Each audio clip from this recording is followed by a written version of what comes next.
இந்த ஆழமான அலசலுக்கு உங்களை வரவேற்கிறோம். இன்று நாம் பித்தம் என்றால் என்ன, அது எப்படி நமது மனதையும் உடலையும் ஆக்கிரமிக்கிறது என்பதையும், அதிலிருந்து தப்பிக்க சித்தர்கள் விட்டு சென்ற 3 முக்கியமான மூலிகை தேநீர் ரகசியங்களையும் முழுமையாக பிரித்து மேயப்போகிறோம். சரி, இதை விரிவாக அலசுவோம். கண்டிப்பா அலசலாம். பித்தம் என்பதை வெறும் உடல் சூடு என்று மட்டும்தான் நான் இத்தனை நாளாக நினைத்திருந்தேன். அது எப்படி கோபமாக மாறுகிறது? அந்த புரிதலில் தான் நாம் எல்லாம் ஒரு சின்ன தவறு செய்கிறோம்.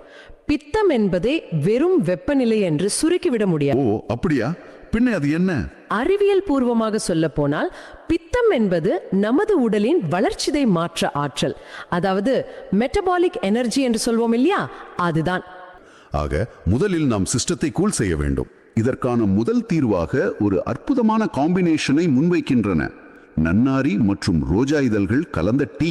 1 கப் தண்ணீரில் சிறிதளவு நன்னாரி வேர் மற்றும் 4 அல்லது 5 உலர்ந்த பன்னீர் ரோஜா இதழ்களை சேர்த்து கொதிக்க வைக்க வேண்டும் என்று குறிப்புகள் சொல்கின்றன.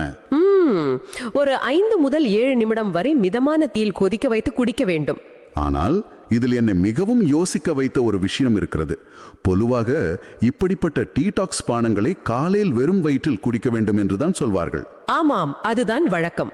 ஆனால் இந்த நன்னாரி ரோஜா டீயை கண்டிப்பாக வெறும் வயிற்றில் குடிக்க கூடாது என்றும், காலை உணவுக்கு பிறகுதான் குடிக்க வேண்டும் என்றும் ஆதாரங்கள் அழுத்தி சொல்கின்றன. ஏன் இந்த முரண்பாடு? வெறும் வயிற்றில் குடித்தால் என்ன பிரச்சனை வரும்? இது ஒரு மிக முக்கியமான கேள்வி. இதுதான் சித்தர்களின் அறிவியலை நாம் உற்று நோக்க வேண்டிய இடம்.